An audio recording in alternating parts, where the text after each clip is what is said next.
buahnya semua diserahkan kepada manusia. Nah, manusia memakan semua makanan yang berasal dari bumi.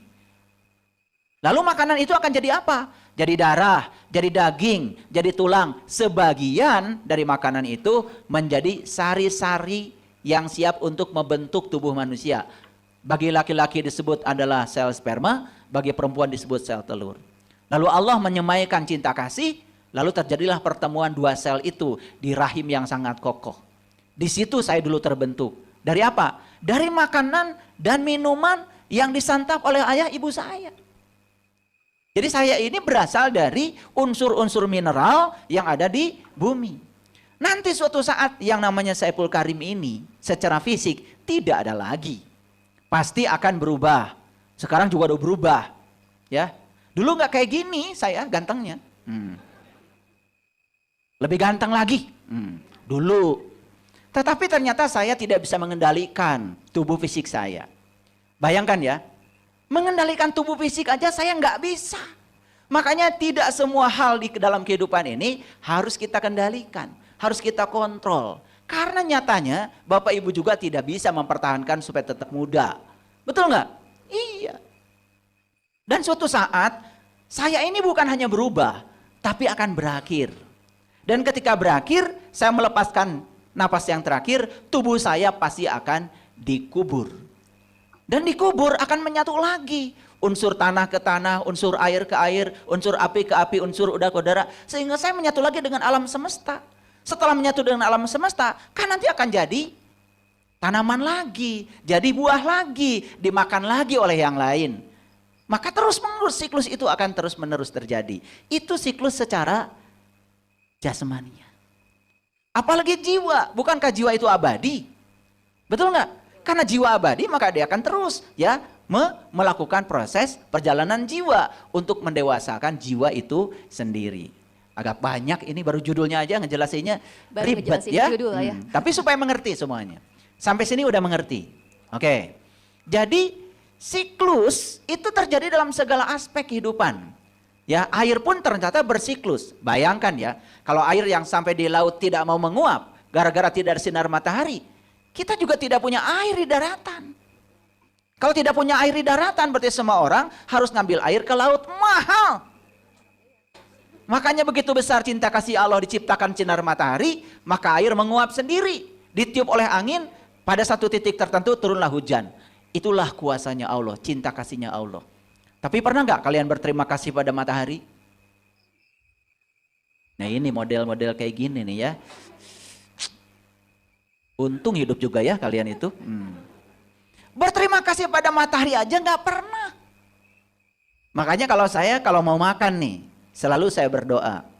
Ya Allah berkahilah rezeki yang telah Engkau anugerahkan padaku. Manunggalkan rezeki dengan tubuhku, sehat, kuat, sempurna. Untuk semua orang yang telah berjasa menghadirkan makanan ini kepada saya. Terima kasih, terima kasih. Terima kasih.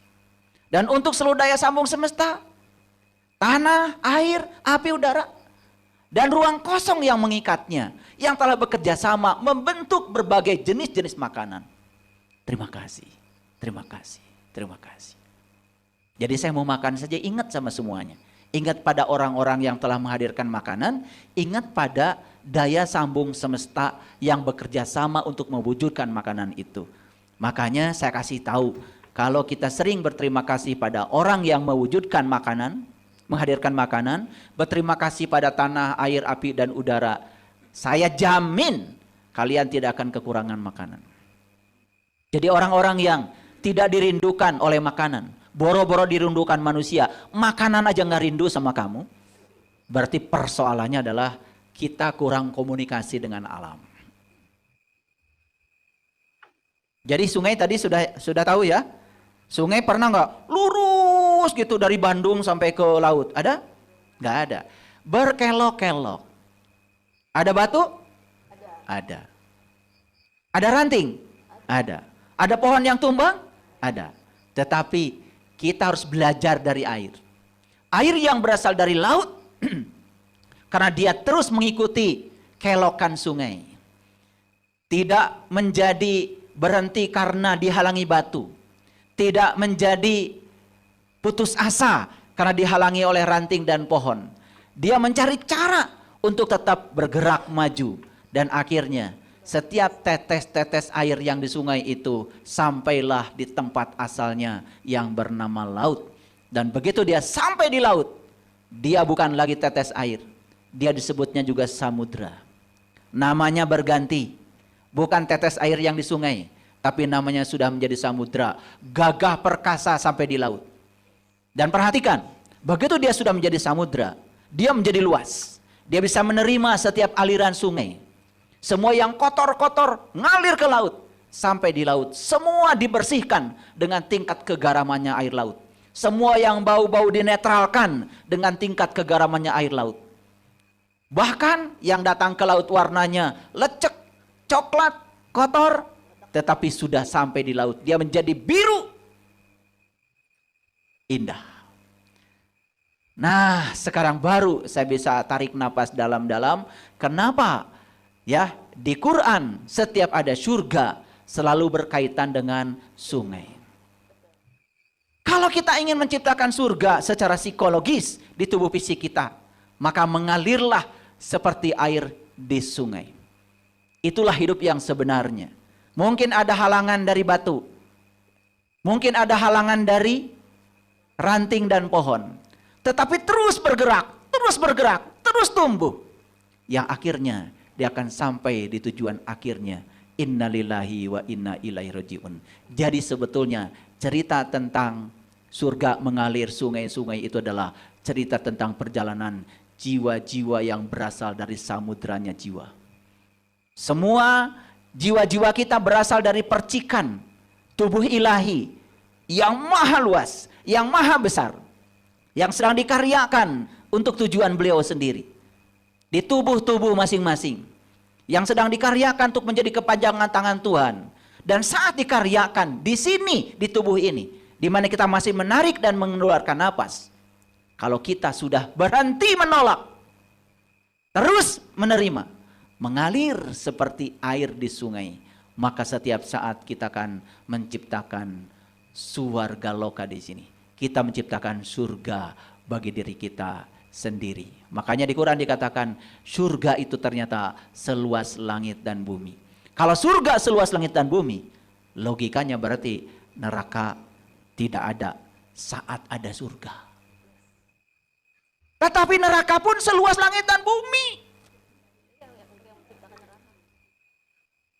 Ketika kita sedang berpindah pada kondisi psikologis yang menyengsarakan batin kita sendiri.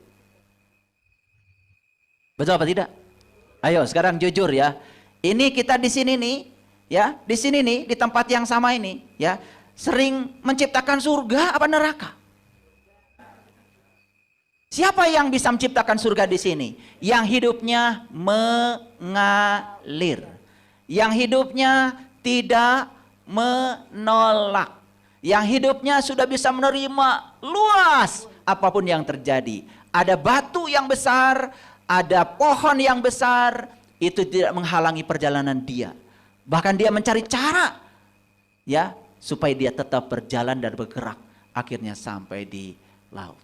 Jadi sederhana saja Bapak Ibu semuanya. Kalau kita ingin menciptakan surga di sini, saat ini, sekarang, kuncinya sederhana.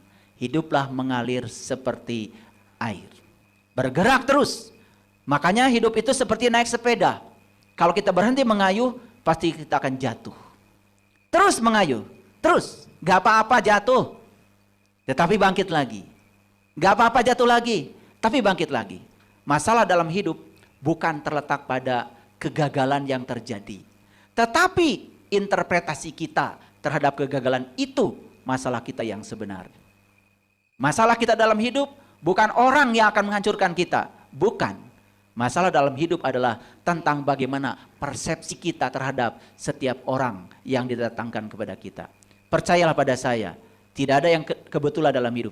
Semua orang yang dipertemukan dengan kita dalam hidup pasti oleh Allah diutus sebagai utusan untuk menyampaikan pesan kepada kita. Saya mau nanya sebelum saya lanjutkan, ada yang pernah marah di ruangan ini? Ada yang pernah marah? Pernah marah? Oke. Saya sebetulnya males nanya gini. Bukan pernah, kalian tuh sering sebetulnya. Cuman ini pertanyaan pura-pura aja. Nah, perhatikan saya. Ketika kita marah karena perilaku orang, tahu nggak sebetulnya? Ada pesan dari Allah. Diutuslah orang untuk mengaktifasi diri kita sehingga kita marah. Nah, saat kita marah itu pesannya apa? Oh, ternyata saya masih rapuh. Saya masih gampang diaktifasi oleh orang. Padahal marah itu bukan salah orang. Salah kita memaknai orang. Kalau memaknai positif nggak terjadi kemarahan. Nah, ketika kita belajar terus-menerus seperti itu, maka lama-kelamaan hidup kita mengalir deras seperti sungai. Ada kelokan? Gak apa-apa. Karena sungai tidak pernah menawarkan jalan yang lurus. Ada batu? Gak apa-apa. Setiap batu adalah tantangan untuk dilewati. Ada ranting? Gak apa-apa. Ada dahan yang jatuh besar? Gak apa-apa. Karena dia percaya setiap halangan adalah cara semesta untuk meningkatkan kebijaksanaan diri kita sendiri. Itulah kenapa di surga mengalir sungai-sungai. Yes, luar biasa sekali. Kita berikan aplaus yang meriah lebih dahulu pada Ayahanda Guru.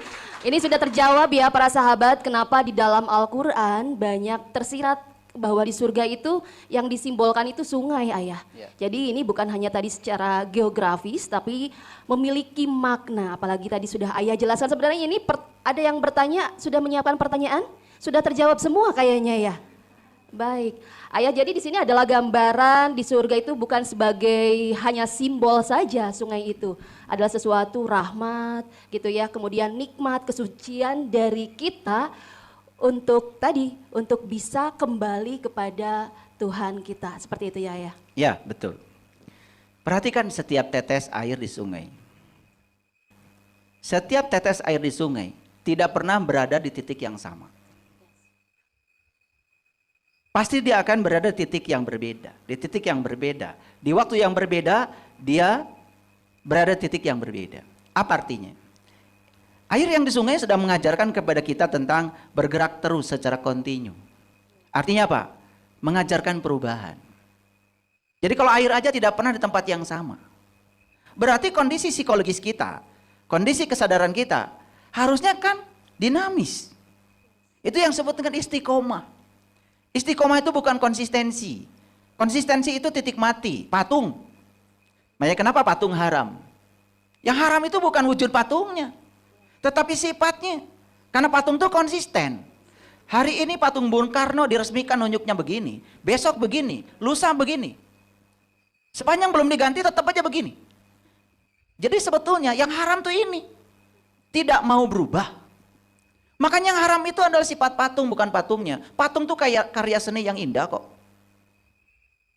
Saya pernah menyaksikan orang yang mematung di Bali. Kadang dia ngambil palu yang besar. Kadang dia ngambil pahat yang besar. Ketika yang harus dihancurkan, besar-besar. Kan patung itu sedang membentuk. Coba perhatikan. Awalnya itu kan batu besar. Dibentuk. Nah ketika yang mau dibuang, lempengan yang besar, digunakan pahat yang besar, palu yang besar. Tapi ketika sudah berbentuk nih, tinggal yang kecil-kecil aja. Mau bikin bola bulu mata, itu pasti pahatnya kecil. Palunya juga kecil-kecil. Nah kadang-kadang begitu hidup kita. Jadi Allah itu selalu membentuk kita. Kadang-kadang yang ada yang harus dibentuk dengan pahat yang besar. Palu yang besar. Harus digedor-gedor karena gak ngerti-ngerti. Iya, tekanan yang besar. Ya, betul nggak? Tapi ada yang cuman, ya ini tinggal penghalusan kata Allah. Dibentuknya hanya dengan pahat yang kecil, runcing. Palunya juga cuman tak. Cuma gitu aja. Tapi sudah terbentuk. Nah, jadi kita ini oleh Allah sedang dibentuk sebetulnya. Tapi kadang-kadang Allah ngasih hantaman yang besar. Karena gak ngerti-ngerti. Betul nggak? Iya. Setelah ada demo besar, baru ada perubahan. Itu kan berarti harus ada pahat yang besar. Palunya besar-besar. Karena kalau nggak digedor kayak gitu, nggak sadar. Selalu merasa diri paling benar. Ya, katanya wakil, tapi tidak mengerti. ya aspirasi yang mewakilkan dia. Akhirnya lupa, terputus dengan yang mewakilkannya. Seolah-olah dia ada di sana, ya hasil dirinya sendiri. Padahal nggak ada suara kita-kita, nggak ada mereka. Jadi kadang-kadang harus digedor, baru sadar. Ya saya mau nanya sama kalian, ya mau sadar digedor kayak gitu atau mau sadar sendiri? Itulah pentingnya belajar ilmu kesadaran. Makanya sering-sering ke P2HS Jelekong ini. Di sini diajarkan hidup sehat, supaya sehat lahirnya, sehat batinnya, mengalir seperti air di sungai. Ada batu? Biasa dalam hidup. Ada ranting? Biasa. Ada kelokan tajam? Biasa. Yang penting terus mengalir. Di situ surga. Sok praktekkan sama saya. Saya ini berani membicarakan surga seperti ini. Karena tiap hari saya di surga. Makanya saya bagikan pengalaman ini. Begitu saya menerima apapun dalam hidup, tanpa ada penolakan, tanpa ada syarat apapun, gak ada masalah. Ternyata orang yang menghina saya pun tidak berbahaya, kalau saya beri makna yang positif. Saya bilang, semua orang yang menghina saya adalah guru saya. Semua orang yang dipertemukan saya, mau sejam, 2 jam, atau cuman bicara selewat, mau naik kereta api, saya tidak menganggap itu kebetulan. Setiap orang yang datang bertemu saya, utusan semesta sedang menyampaikan pesan kepada saya. Dan saya anggap mereka guru-guru saya. Makanya tidak perlu sewot, guru. Betul gak? Dan guru itu pasti sedang membentuk. Seperti seorang pemahat sedang membentuk patung. Awal-awal ketika batunya masih kotak, palunya gede-gede, hilang satu lempeng, hilang satu lempeng. Tapi kalau sudah membentuk kepala, mau bikin mata, kan palunya udah rubah, betul nggak? Iya, Allah juga begitu. Ini masih lempengan nih. Gitu. Jadi Allah mengerti, ya ini masih lempengan ini belum ngebentuk. Makanya dikasih palu-palu godam yang gede-gede. Pahatnya juga gede-gede. Ini sudah ngebentuk. Tinggal dipercantik sedikit kata Allah. Makanya cuma tak gitu. Intuisinya mulai hidup. Apa kata Allah? Samina wa atona. Makanya orang kayak gini ya, bahkan didiemin aja udah ngerti sendiri. Didiemin aja udah ngerti sendiri. Ya. Jadi perhatikan ya, sekali lagi. Tetes-tetes air di sungai itu tidak pernah berada di titik yang sama. Terus berpindah bukan? Berubah posisi bukan? Terus bergerak bukan? Itulah. Karena dia tahu tujuannya. Tujuannya laut. Nah, banyak orang yang putus asa dalam hidup. Menolak kenyataan. Karena dia tidak tahu tujuan hidup. Padahal dia sedang dibentuk oleh kenyataan. Tugas dia cuma satu. Terima semua kenyataan. Tangkap pesan di balik semua kehadirannya. Karena di balik semua yang terjadi. Itu pasti ada pesan Tuhan yang hendak disampaikan pada kita untuk menyembuhkan diri kita. Betul apa tidak? Ya, sudah bisa begitu nggak hidup? Kalau sudah begitu, nih lihat saya semua. Setiap saat kita surga, surga, surga, seluas langit dan bumi, nggak ada nerakanya. Tetapi ketika kita pindah ke neraka, ya, neraka pun seluas langit dan bumi, berarti nggak ada surganya. Makanya di neraka abadi, di surga juga abadi. Coba perhatikan ayat-ayat Quran. Kalau ada surga, pasti kholidina fiha. Kalau ada neraka, kholidina fiha. Karena untuk bangkit, ya, terutama bangkit, ya, dari satu tempat ke tempat yang lain, itu tidak mudah bagi orang yang tidak mau berubah. Apalagi yang ingin selalu berada di zona nyaman, ingin suami istri 1000 tahun. Ingin bisnisnya juga lancar terus. Maka doanya semoga dimudahkan, semoga dilancarkan. Itu doa-doa orang-orang yang pengecut. Doa-doa orang yang takut. Kalau orang-orang yang berani doanya tidak begitu. Ya Allah, kuatkan pundakku. Apapun yang harus aku pikul, pasti aku bisa memikulnya. Nah, itu doa-doa orang yang keren itu. Kira-kira kalian keren apa pengecut? Oh keren, bagus, luar biasa. Luar biasa sekali. Para sahabat, sama juga para sahabat bisa bertemu dengan Ayahanda Guru. Mungkin sebelumnya ada hal-hal yang tidak bisa diterima. Betul begitu ya ayah, ada yang di rumah tangganya terjadi pergolakan gitu sehingga karena kita menolak seperti itu. Ada yang bisnisnya hancur dan lain sebagainya. Tapi betul ya apa yang dikatakan ayahanda guru tadi bahwa ketika kita menerima, kita bisa menangkap pesan dari apa yang dihadirkan di dalam kehidupan kita. Kita tidak akan kehilangan surga untuk terus bisa merasakannya. Begitu ya ayah ya. Baik, kita akan buka sesi diskusi untuk para sahabat yang ada di studio. Silakan jika ada yang ingin bertanya boleh angkat tangannya terlebih dahulu dan para sahabat juga yang sedang mengikuti melalui live YouTube silakan jika ada pertanyaan bisa meninggalkan pertanyaan di kolom chat, nanti kita akan bacakan dan saya akan bacakan di sini dan nanti kita akan diskusikan dengan ayahanda guru. Silakan sahabat di studio ada pertanyaan? Ya, silakan. Silakan Pak Ohim. Silakan. Mohon dibantu. Bedanya kajian ngariksa dengan kajian yang hari Rabu. Kalau hari Rabu itu monolog, kalau ngariksa itu dialog. Jadi saya sengaja hadir setiap 2 minggu hari Senin untuk menjawab pertanyaan-pertanyaan dari para sahabat yang udah biasa ya nonton di YouTube saya. Silakan Pak Oim. Bismillahirrahmanirrahim. Assalamualaikum warahmatullahi wabarakatuh. Waalaikumsalam. Sampurasun ayah. Rampes. Izin bertanya, kemudian menyelaraskan apa yang ada dalam Al-Quran, yang di situ dinyatakan surga dan neraka itu selama-lamanya kecuali Allah menghendaki, kan tulisan ayatnya seperti Betul. itu. Yang kemudian dimengerti atau terasa gitu dalam diri, oh bisa jadi kalau yang mengalir di dalam diri itu karena kita diberikan amarah lawa masawiyah mutmainah, sebagaimana dalam ayat, hai jiwa-jiwa yang tenang, kan ke situ. Kalau surga kan di situ, kecuali di jiwa amarah lawa masawiyah berarti neraka gitu kan. Nah, kecuali Allah menghendakinya berarti tatkala beralih seseorang itu dari jiwa mutmainah kemudian ke jiwa yang lain, itulah neraka. Karena banyak keterangan ketika Rasulullah Mi'raj pun gitu kan diajak dulu berkunjung ke neraka dan ke sorga gitu kan, seperti itu. Atau dalam ayat lain dinyatakan, oh ternyata Allah memperlihatkan sorga dan neraka itu setiap pagi dan petang. Nah itu ayah mohon untuk dijelaskan. Yang kemudian ada lagi terusannya ternyata tidak hanya sungai gitu kan di neraka itu. Nah mungkin dari ayat-ayat yang lain banyak sekali itu. Semuanya yang indah-indah gitu kalau ada di surga itu kan gitu. Iya. Mungkin ada buah-buahan gitu kan, ada permadani, kemudian tempat, artinya mohon kata orang Sunda mah nyarande pak hareup-hareup lah gitu kan, berhadap-hadapan. Mohon ayah dilanjut.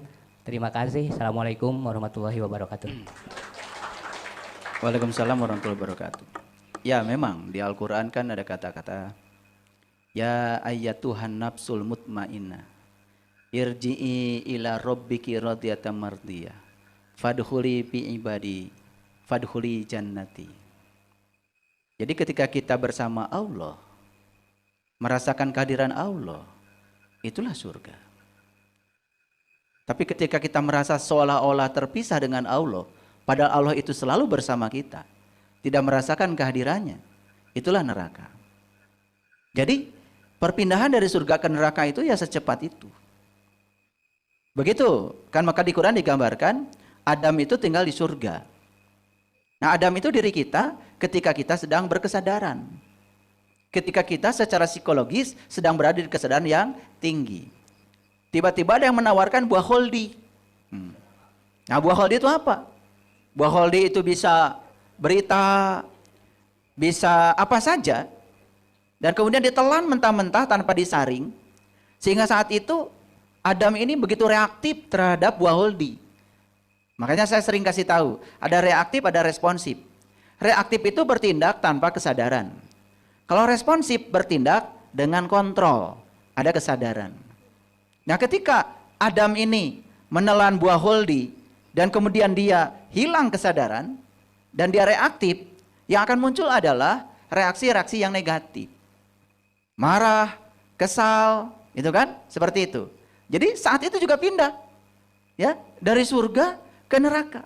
Makanya di surga juga banyak gambaran-gambaran lain, bukan hanya sungai, betul ya. Tetapi hari ini kita coba dulu batasi, karena yang sungai aja ini belum kebahas semua.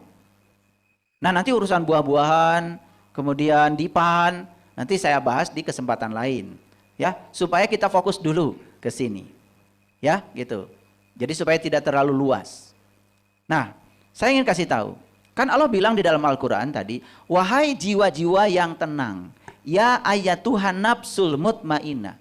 Wahai diri-diri yang mutmainah, yang tenang. Yang mana sih diri yang tenang itu? Sudah tahu. Di Quran dikatakan, ya ayyuhalladzina amanu wa tatmainu qulubuhum bizikrillah, ala bizikrillah tatmainul qulub. Kata Allah, hai orang-orang yang beriman, hanya dengan mengingat Allah, qalbumu menjadi tentram. Ala bizikrillah, ingat, hanya dengan mengingat Allah, qalbu menjadi tentram.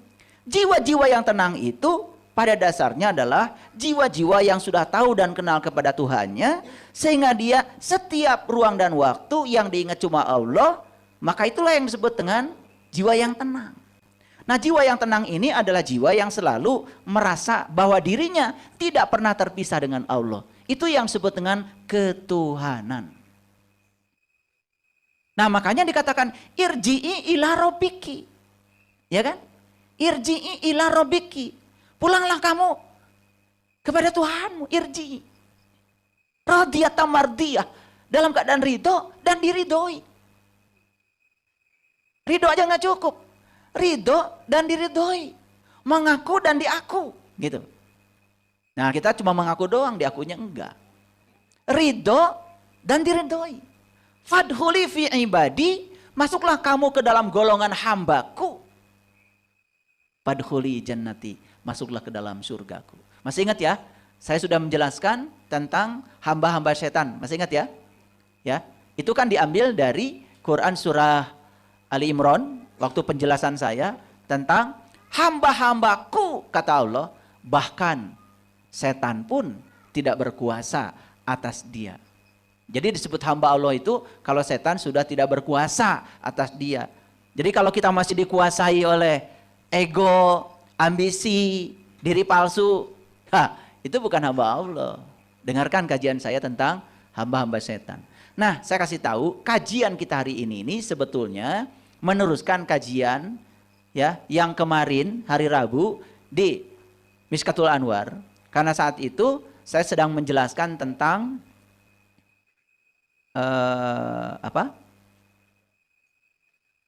Surah Ali Imran ayat 133 ya, tentang orang-orang yang bertakwa, ya kan? Itu.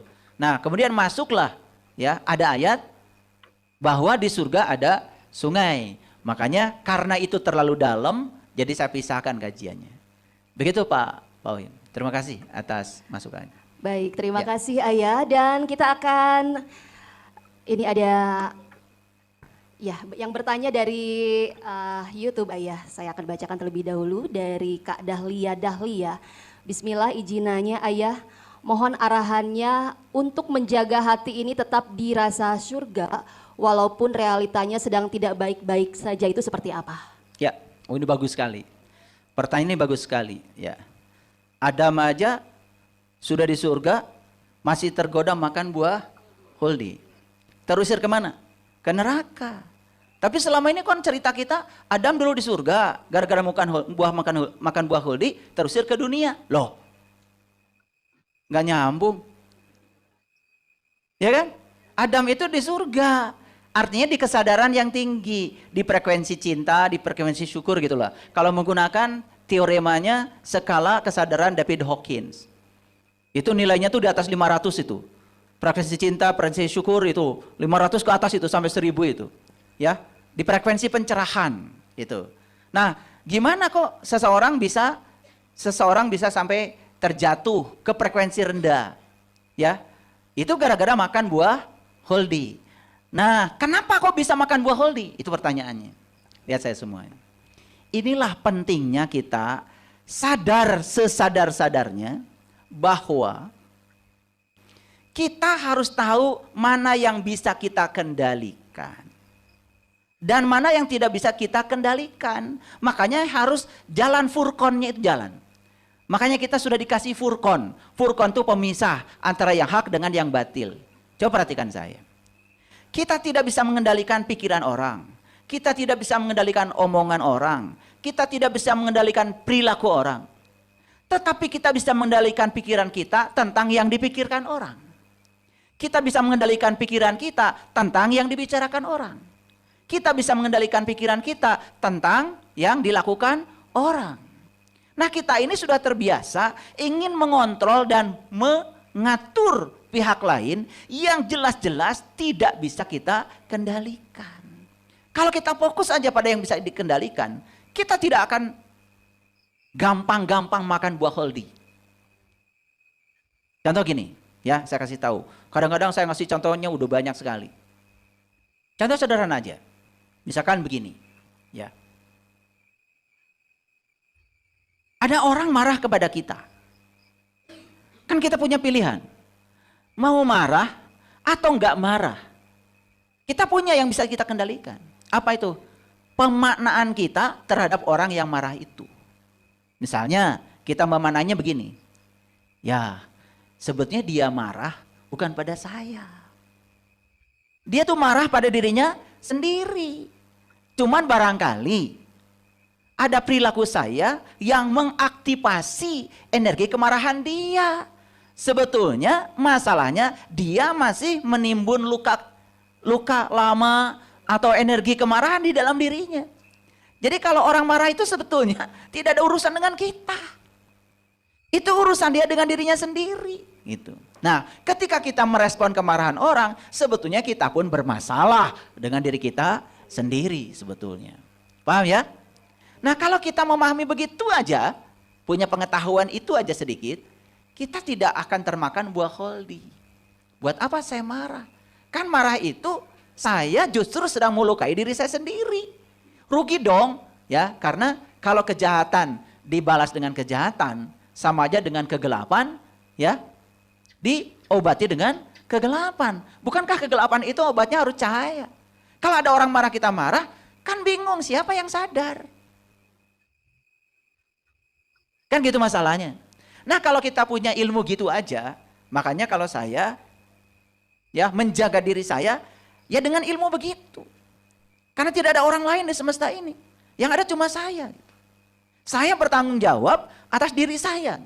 Makanya saya hanya fokus pada hal-hal yang bisa saya kendalikan. Pikiran saya itu tanggung jawab saya. Perasaan saya tanggung jawab saya. Sikap saya itu juga urusan saya.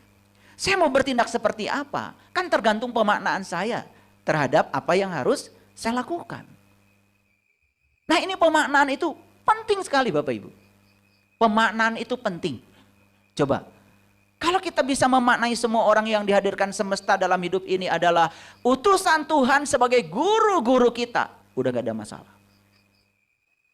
Tapi kalau kita memaknai mereka sebagai orang lain, musuh, penghina, di mana kita memberi makna, di situ kita pun akan bereaksi sesuai dengan makna yang kita berikan. Jadi sebetulnya di dunia ini, masalah besar kita adalah diri kita sendiri. Itu. Ya, kita berikan aplaus yang meriah terlebih dahulu. Betul ya, jadi kita kembalikan kepada diri kita sendiri para sahabat. Dan ini perlu latihan kayaknya Ayah ya. Ya, perlu latihan. Perlu latihan. Perlu Lihat sungai. Kadang-kadang alirannya teratur.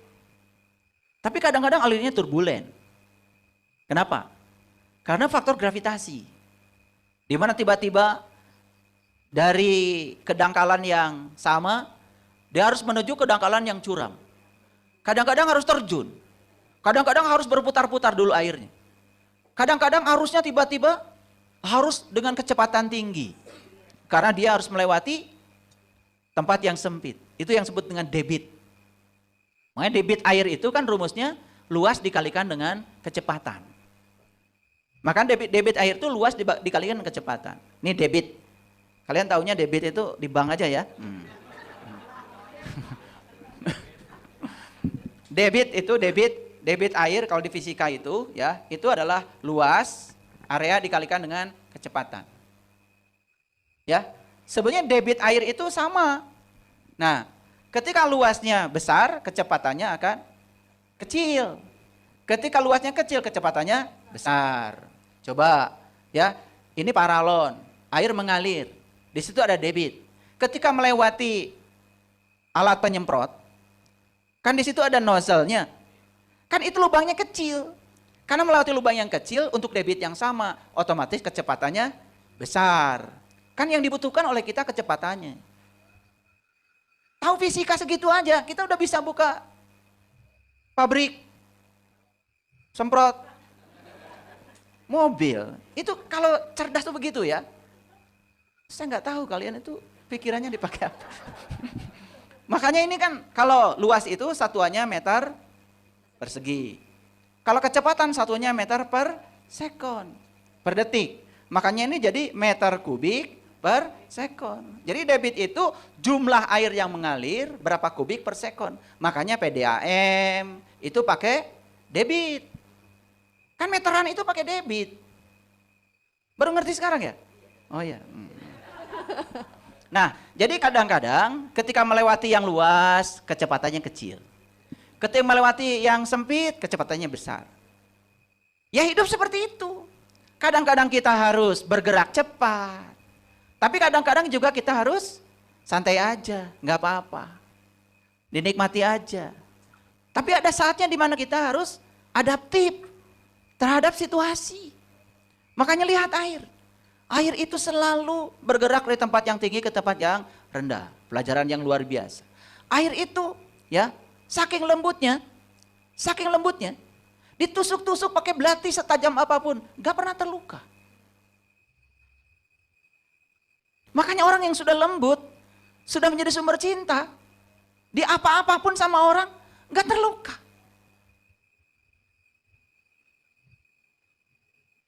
Baru tergores sedikit aja, wah sudah bereaksi luar biasa.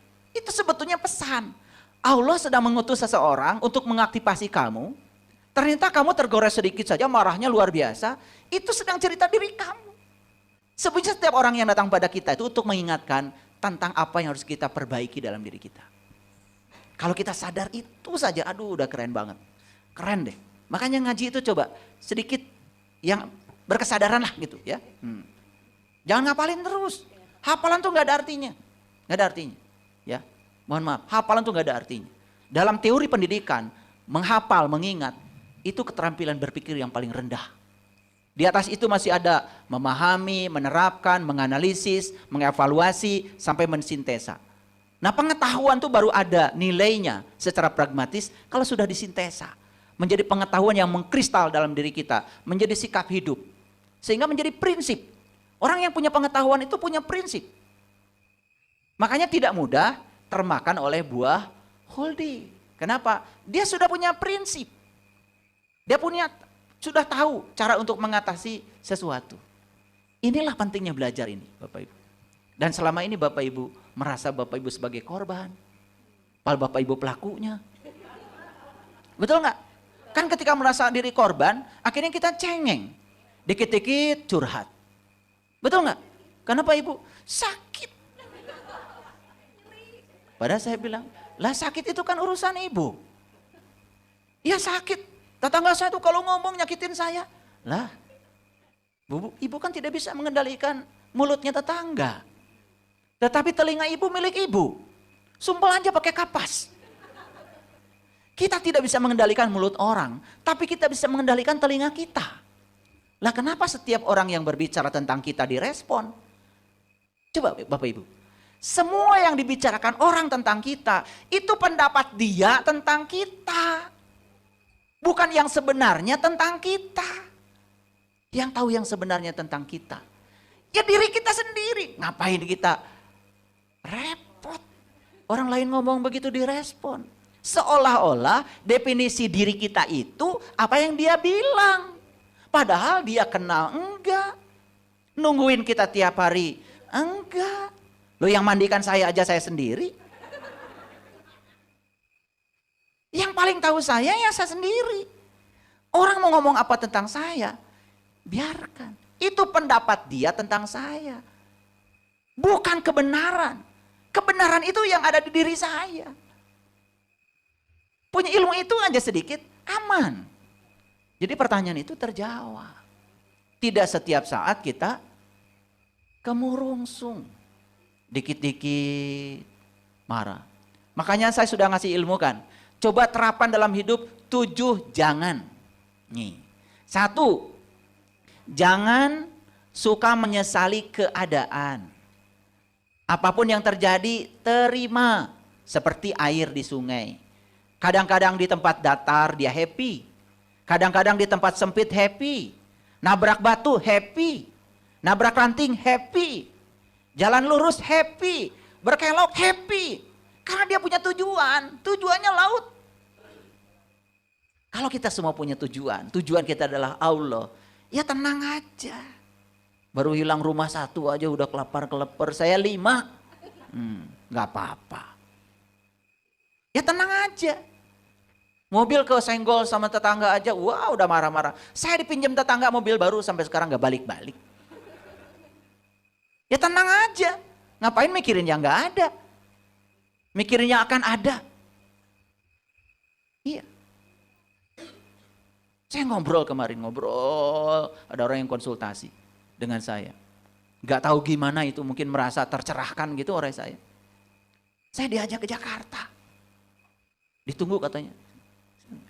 Saya pulang dari Jakarta, dikasih mobil.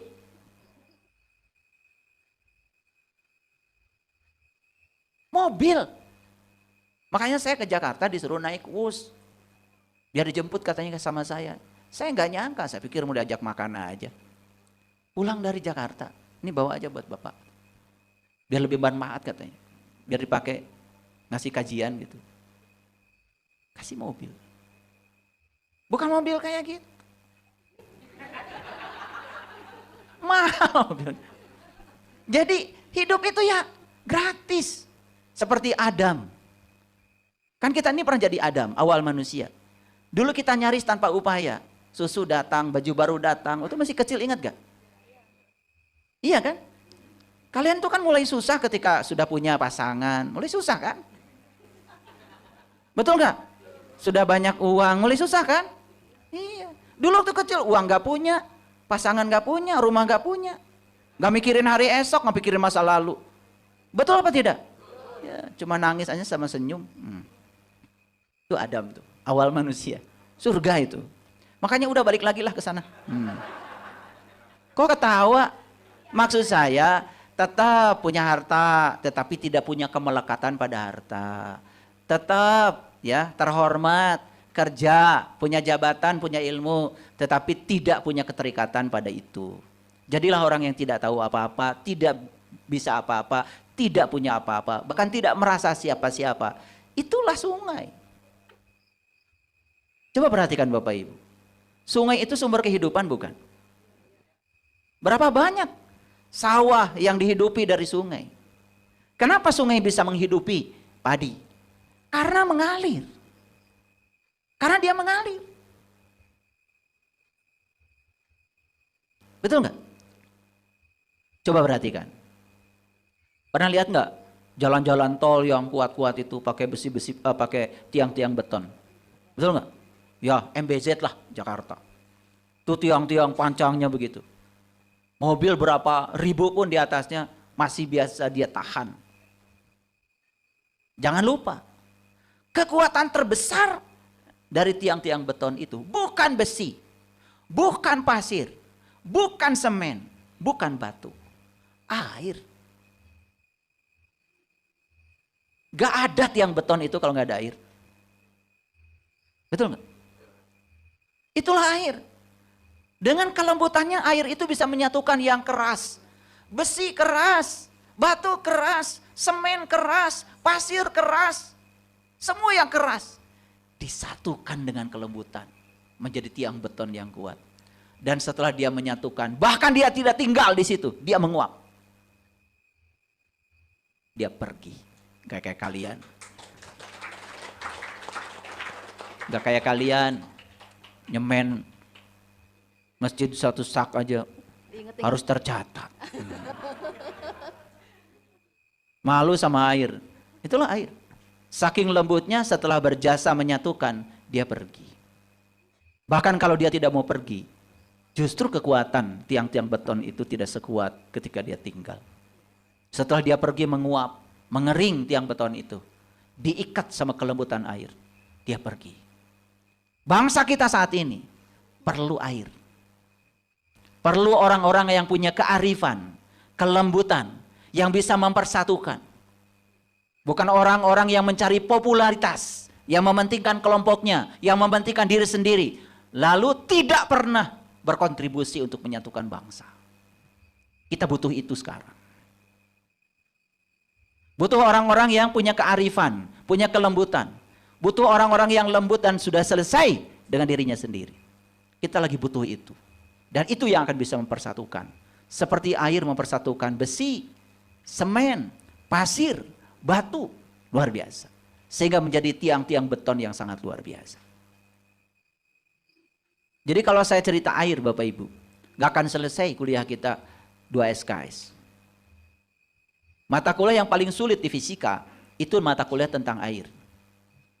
Tentang gas, gampang membahasnya. Tentang zat padat, gampang membahasnya. Tapi tentang air, itu paling sulit. Makanya mahasiswa yang mengerti, apalagi mau ngambil fisika teori, pasti dia menghindar. Kalau topiknya tentang fluida, tentang air. Kenapa? Air itu sifatnya antara gas dan padat. Karena antaranya rumit. Coba ketemu dengan orang yang antara ya dan tidak. Rumit kan? Iya, coba. Makanya kalau ada orang mau belajar sama saya cuma tanya gini aja. Kamu mau belajar sama saya? Iya, iya. Ya itu aja. Ya atau tidak? Kalau mau ya, ya. Mau tidak, tidak. Gitu aja. Ini yang rumit itu kan yang antara. Betul nggak? Iya. Mau nikah tapi ragu-ragu. Betul nggak? Makanya udah nikah pun penuh dengan keraguan. Mau bisnis ragu-ragu. Makanya begitu bisnis, ya dia menarik semua keraguan. Like attracts like. Makanya bisnisnya nggak maju-maju. Betul apa tidak? Nah sekarang saya kasih tahu. Kenapa air itu begitu hebat dan bisa menyatukan. Saya kasih kuliah air sedikit. 1 SKS lah. Perhatikan Bapak Ibu. Rumus molekul air apa? H2O.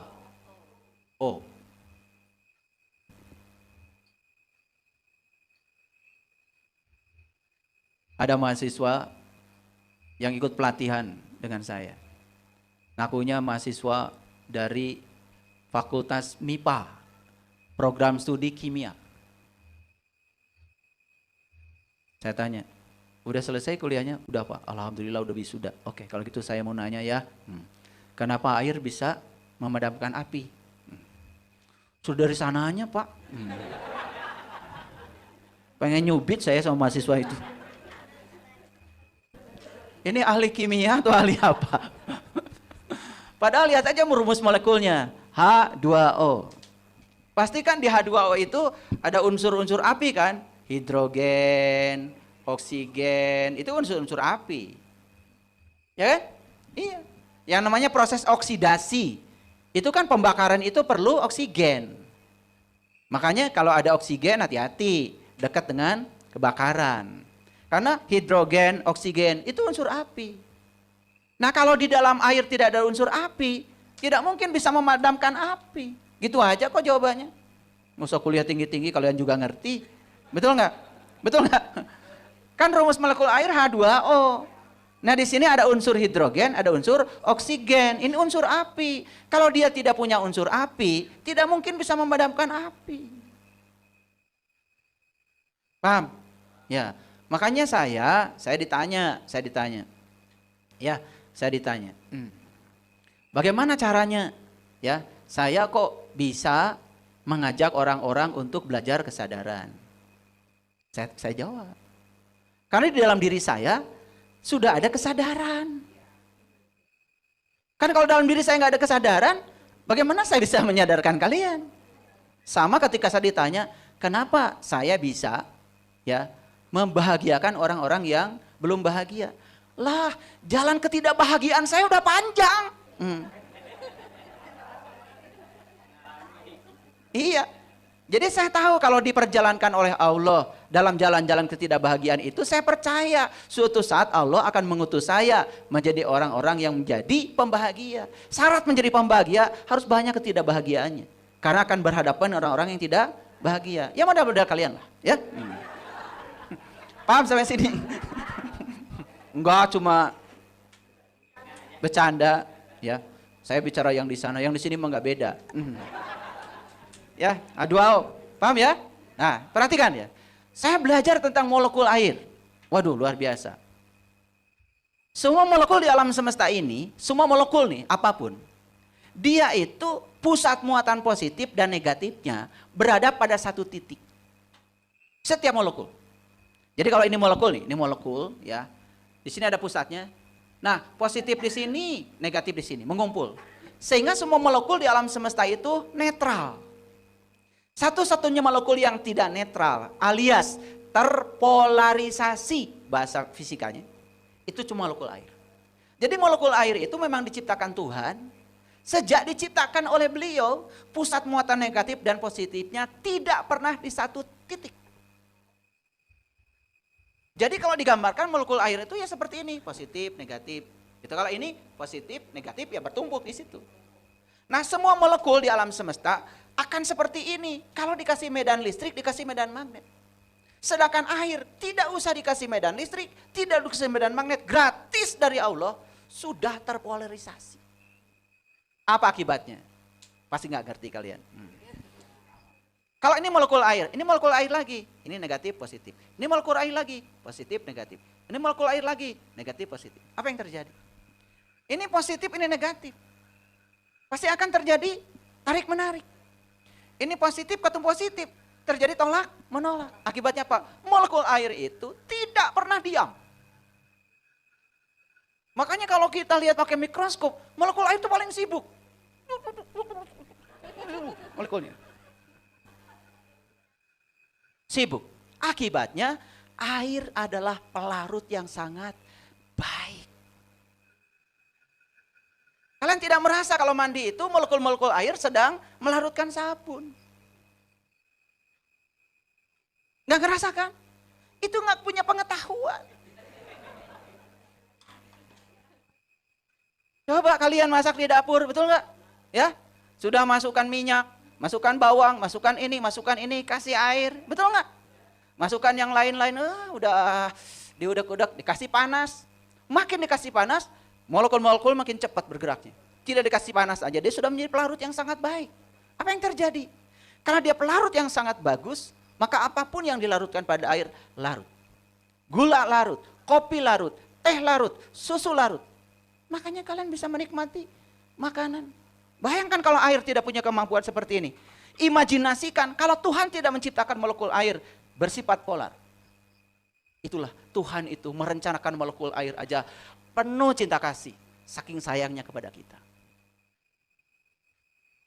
Dan kalau Tuhan tidak menciptakan molekul air ini bersifat polar, tidak ada makanan enak. Tidak ada masakan enak.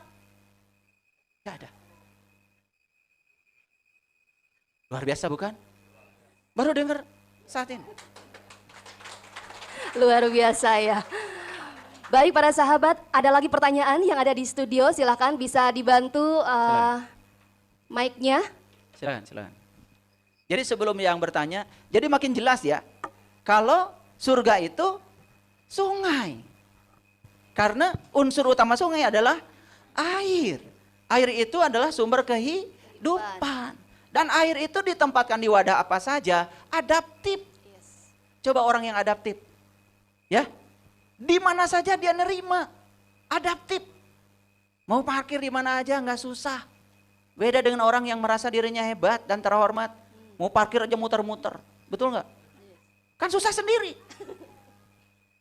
Kurang adaptif. Ini harus belajar sama air kayaknya dia. Betul nggak?